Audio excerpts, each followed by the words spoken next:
for lesson 2 of chapter 23. Again, it was 22 in your old book. It's 23 in the new book. So if you see any 22s on there, that's just from the old book. But in lesson 2, we are going to take kind of a step farther here. The first part of this for part 1 is really not a lot different than what we did in the first lesson. These are cases that are, I guess maybe just a slightly more complicated cases. But we're still looking at an average rate of change within an area of the graph. So if you were to look at the diagram that you see here, right, if we were to take the average rate of change from P to Q, or you could say it as the average slope or the average gradient from P to Q, because remember, I would have all these different slopes. I would have, at this point on the graph right here, I would have a specific slope, right? It would look like this. But as you move on down the line, this point would have a different slope. This point would have a different slope. Every point on that line, or sorry, on that curve, would have its own slope. And so you'd have all these different slopes going through there. From P to Q, we would simply take the average slope, or the average rate of change, from here to here. Well, if you were to draw a secant line through those 2 points, the slope of that line would be the same thing as the average slope on this curve from P to Q. So what we're finding is the slope of segment PQ, which also represents just the average slope from P to Q on this curve. So anyway, we're taking the same formula that we used in lesson 1 whenever we're doing rate of change or slope or gradient. We're doing the y minus y over x minus x concept. So in this case, they're giving us point P is, so we're going to see this as x1 and y1, and we'll see this as x2 and y2. And so if I just do the y minus y over x minus x, then we're going to simplify all that and come out with an expression. We're not going to get a one number answer on this because we're not just dealing with numbers. We now have some letters involved, so we're going to get an expression instead of a one number answer. But anyway, let me talk you through the work really quick here. So again, this is kind of review, so I'm going a little quicker through this part. But anyway, I did the y minus y on top. I have my x minus x on bottom. Do keep in mind that for the bottom part of that, when you do x minus x, you do get that double negative because you're doing minus negative 2. So that's why you see the 2 plus signs down there. I changed that double negative into a positive, and then just did a little cleanup. When you're doing this part of it, so remember that now means you have to FOIL, so you did h minus 2 times h minus 2, and you came out with this expression right here with a little FOIL. I kept the negative 4 at the end, and then I'm just doing a little cleanup from there. So these guys would cancel each other out, and that would take me to this stage right here. Because both of these have an h in them, I've just divided the h out, and this is what I'm left with. And so all that cleans up pretty nicely, but it does take a couple steps to get there. Let me take you over to the second example that you're seeing over here. Let me get all that in your window. On the second example, here's the difference that you have to understand on that. Instead of them giving you an x and a y value, they're giving you the x, and they're just telling you that this is f of x. So they're telling you that it is a y value, but they're not telling you what the y value is. They're simply saying you're going to have to sub in the x value into the function in order to get the y value out of that. So we know the x is negative 8, but I'm going to have to do f of negative 8. So I'm going to have to plug negative 8 into this function in order to get the y value that's needed in order to do my gradient. So anyway, if I take negative 8 as my x and I sub it in right here into this function, well, the cube root of negative 8 is negative 2. So negative 2 is our y value. Let me make that a little clearer. So negative 2 is our y value. I'm going to have to do the same thing up top. I know the x value is h plus 4 to the third. But again, for the y value, they're not giving me the y value. They're simply saying you're going to have to do f of x in order to figure out the y value. So if I were to take h plus 4 to the third and sub it into this function, well, the cube root of h plus 4 to the third is simply h plus 4, right? Because the cube root and the third power would cancel, so my y value is just h plus 4.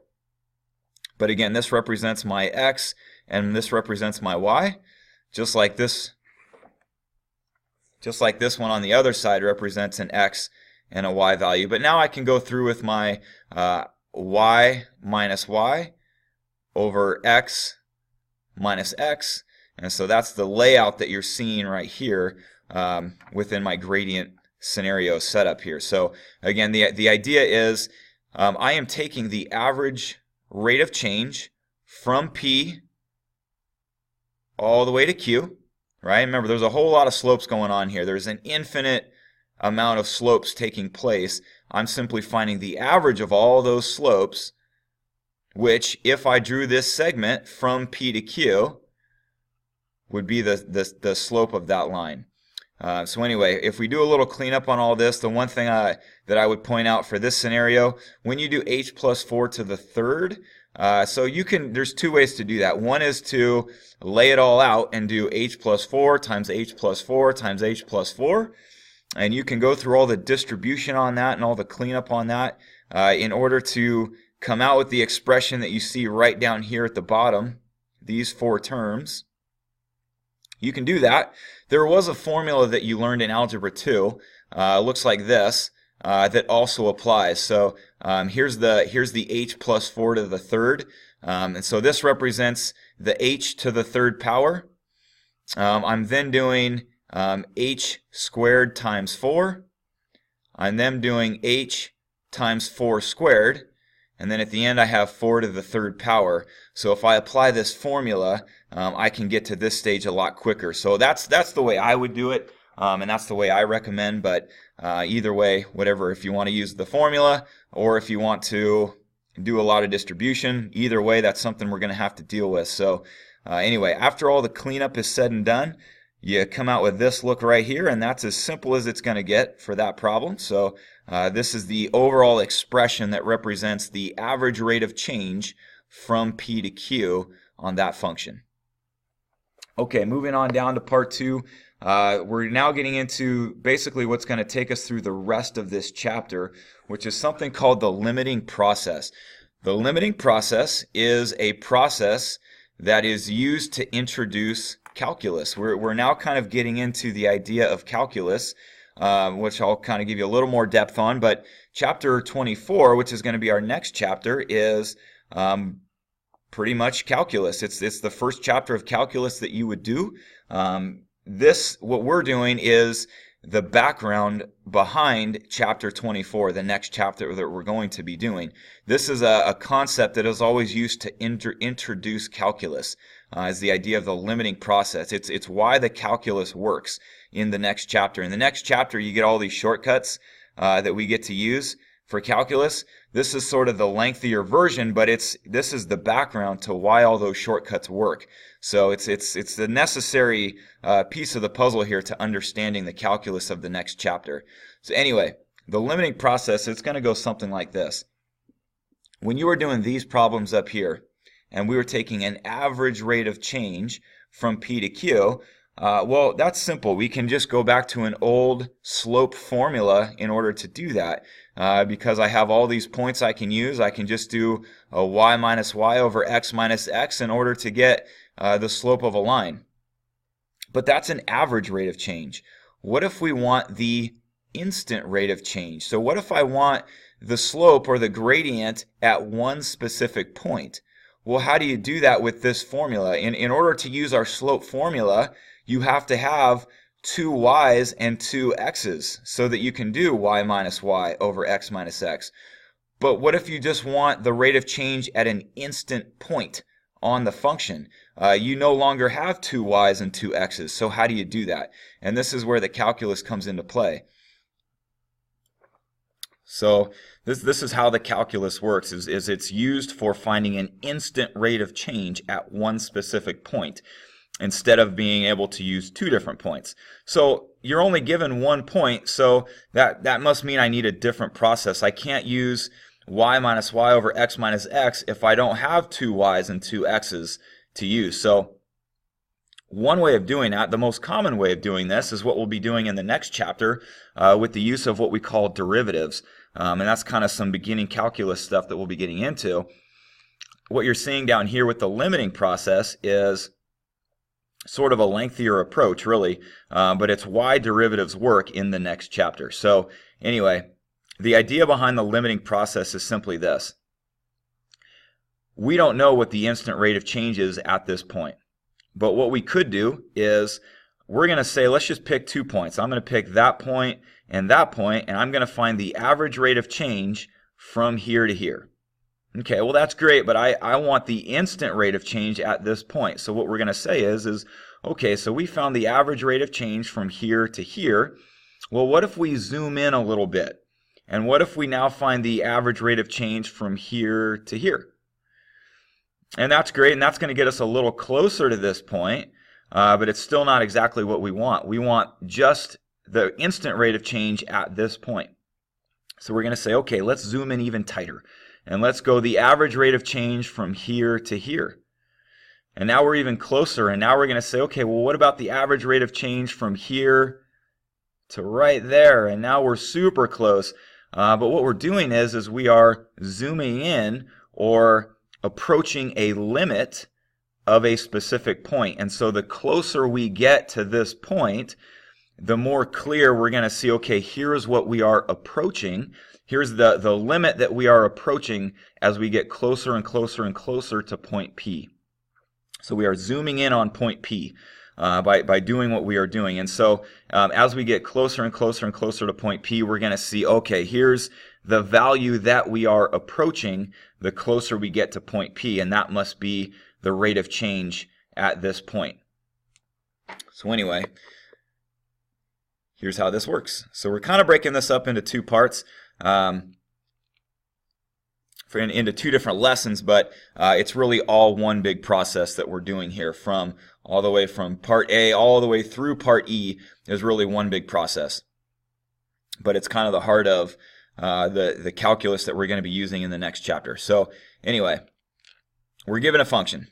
So in time t seconds, we're given a position function that looks like this. So think of this as f of x. So time represents like our x function, our x value that we see right here. But that's what we're going to be working with. So determine its, and so we're going to start this limiting process here. So we're going to start broad. What we really want to know ultimately, and let me show you down here where this is headed. Ultimately, what we want to know is the instant rate of change at this one specific point in time. At 1 second, I want to know what is the instant rate of change when time is 1 second. But again, to do that, we have to sort of zoom in on that value. So let me give you the overall approach of what we're doing here. We're going to start broad. We're going to say, okay, I don't know what the instant rate of change is at 1 second, but we're going to go from 1 to 2 and get an average rate of change from 1 to 2. And then we're going to narrow the gap, and we're going to tighten that up, and we're going to say, okay, well, now let's do it from 1 to 1.5 and get even closer to 1. And then we're going to go from 1 to 1.1 and get even closer. And notice we are getting closer and closer to 1 the tighter we go. And then we're going to get as close as you can come and see if we can't identify what that instant rate of change is when time is 1. But we're starting broad, and we're going to say, okay, let's just start a little broader, and let's just find an average rate of change from 1 to 2. So for the first part of this, just like we've been doing all chapter long, is we're going to say, okay, these are the x values, and I'm going to have to plug those in for t in order to get some y values. So think of this as when time is 1 and when time is 2, and we're going to plug those in for t here and here in order to get some y values. So let's call this f of 1, because that's going to give us some y value. And let's call this f of 2 to give us the other y value. So just like we've been doing all chapter long, we're going to do y minus y over x minus x. All right, that's the gradient formula that we're using here.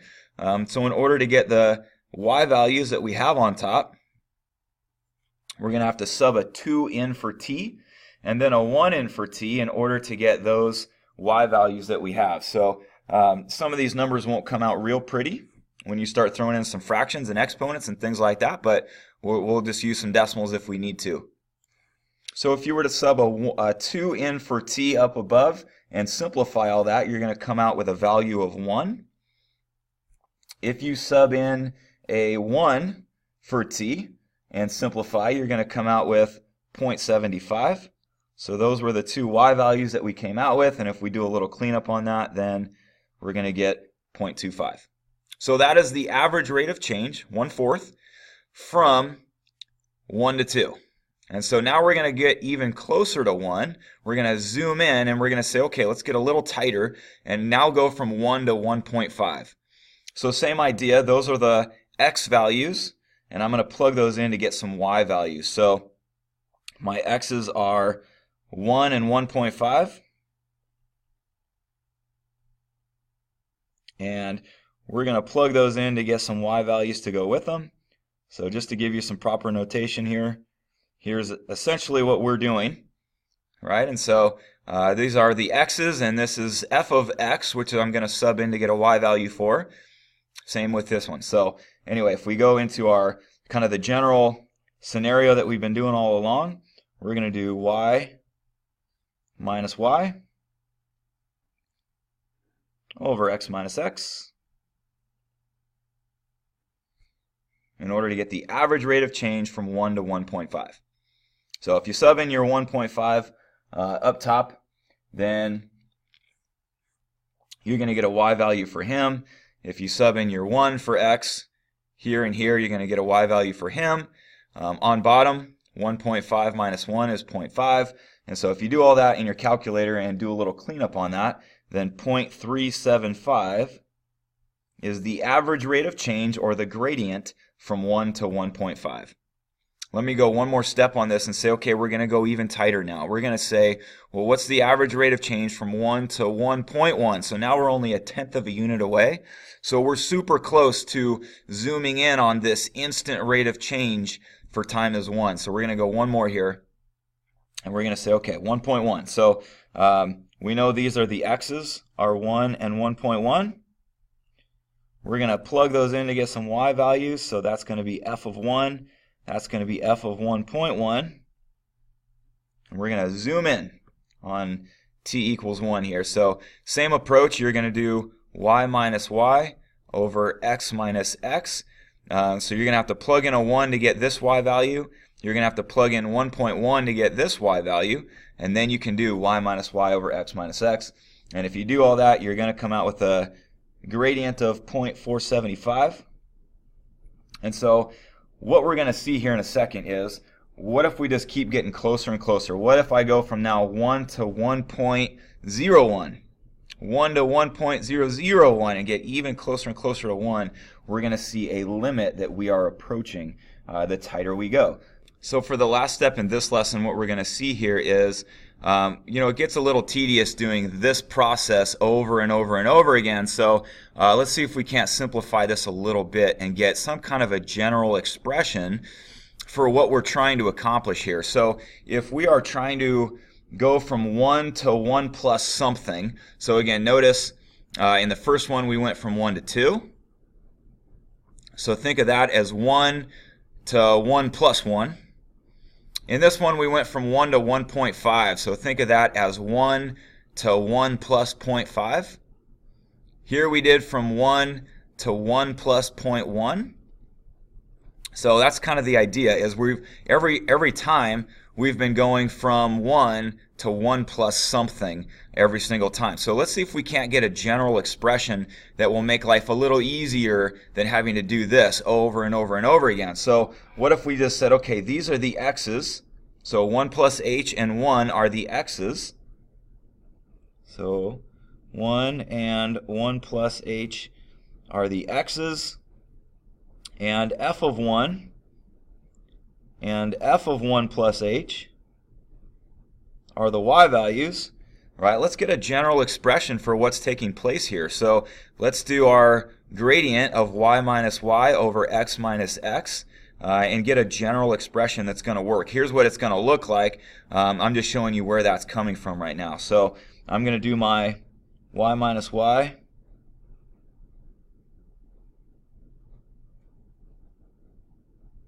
over x minus x. Oops, it's supposed to be a minus. All right, so y minus y over x minus x. So again, in order to get the y values, I'd have to sub a 1 plus h in for t up top. So here's what that's going to look like. So I'm replacing my t's now with 1 plus h minus 1/4 t squared, so 1 plus h squared. So if I sub in a 1 plus h up top, this is the y value that I get for that, right? And I got to subtract this y value, so if I sub in a 1 for t up top, we've already seen that that comes out to be 0.75, so that's what we have right there. So that's y minus y over x minus x, and you'll see on bottom, if I clean this up, it's just h that's left on bottom.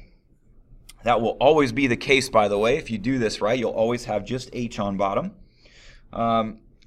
If you clean up the top, and now there is some cleanup here that you would have to go through, but you would have to FOIL. You would have to distribute the negative 1/4. You would then have to combine like terms. But if you did all that and did all that correctly, this is what you will be left with. So I'm going to have a 0.5h minus 0.25h squared all over h. So if you did all that cleanup, this is what you would have. But now looking at that, h goes into both of those, so I'm going to divide out the h, and I get just this expression right here as my expression that represents the rate of change from 1 to 1 plus anything.